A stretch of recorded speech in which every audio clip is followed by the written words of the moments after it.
Hello and welcome to SatTV Week, the news programme for the international satellite industry. This week, Brian Dolby talks to Altobridge about the company's new contract in Indonesia.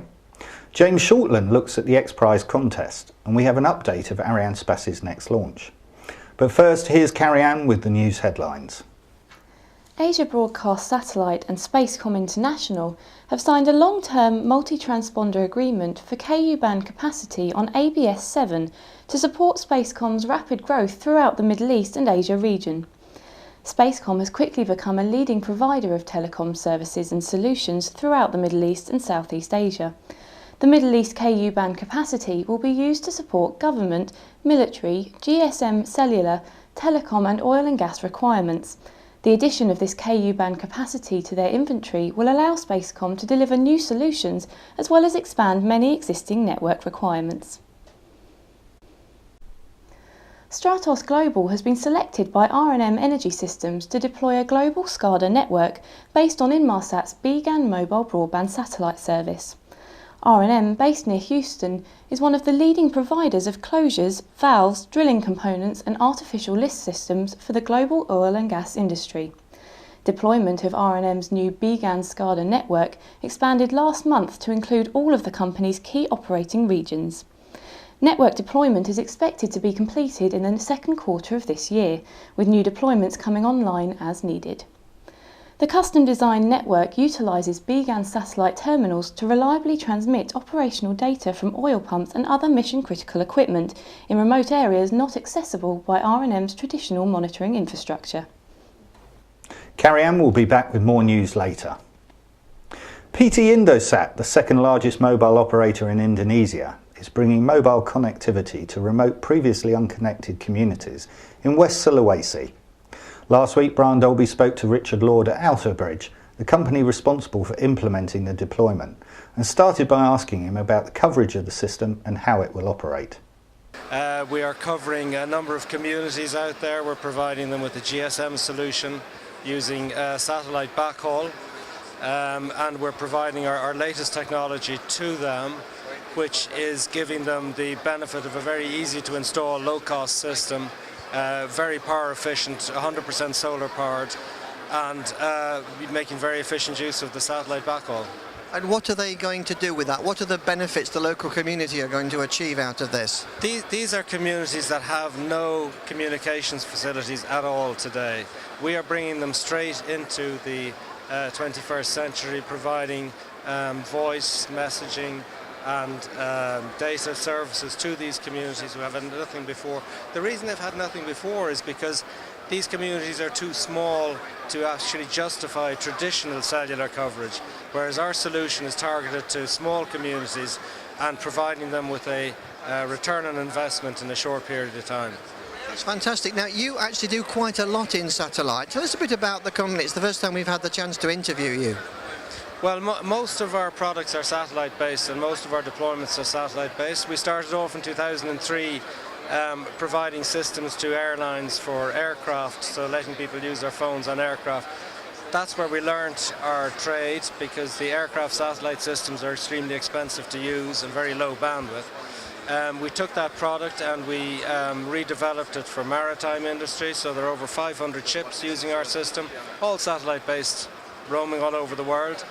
And now we have several hundred systems deployed in terrestrial markets as well, and that's a really big growth sector for us, because operators are trying to push their networks out to more and more rural areas where there are low population densities. And because of the efficiencies we introduce with our system, the operators can now make money out of these small communities where they couldn't in the past. Yes, I mean, I know that getting out to rural areas is a big focus. The Broadband Forum, for example, are seeing rural as somewhere where broadband can go to next. Exactly. And I mean, operators all over the world have been contributing to universal service obligation funds and, not really getting any benefit or not being able to pull the money back out of those funds. With this type of technology, we can bring 2G, 3G, 4G services into remote communities, and that allows operators to start drawing down on some of these universal service funds, and it helps the regulators achieve their goals of bringing broadband communications out to the remote communities. Well, Richard, congratulations, and I'm sure we're going to be hearing from Altobridge in the near future. Thank you very much.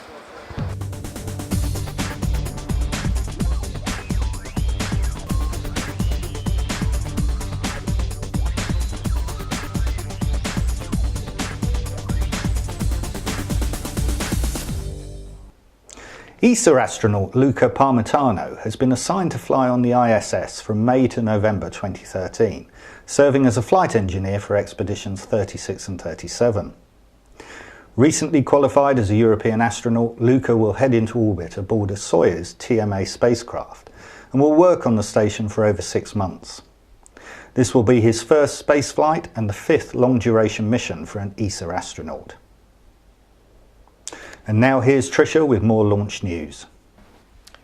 Yahsat's first satellite Y1A has been shipped to the European spaceport in French Guiana, where it will be launched on board an Ariane 5 along with Intelsat's new Dawn Telecom satellite next month to provide a large range of commercial and governmental comm services over the Middle East, Africa, Southwest Asia and Europe.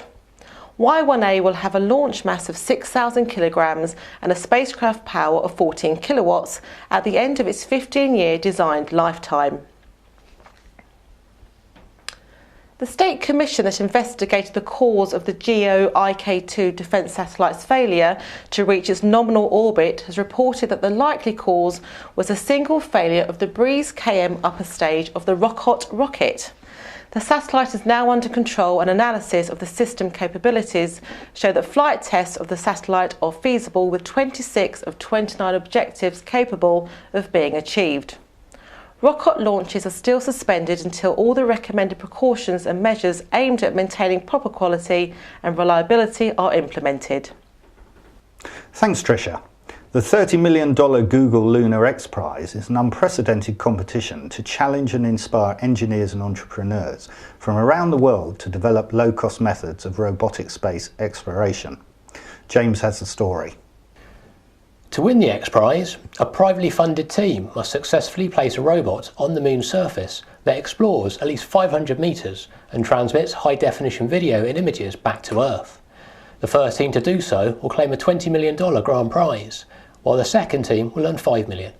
Teams are also eligible to win a $1 million award for stimulating diversity in the field of space exploration and as much as $4 million in bonus prizes for accomplishing additional technical tasks such as moving 10 times as far, surviving the frigid lunar night, or visiting the site of a previous lunar mission.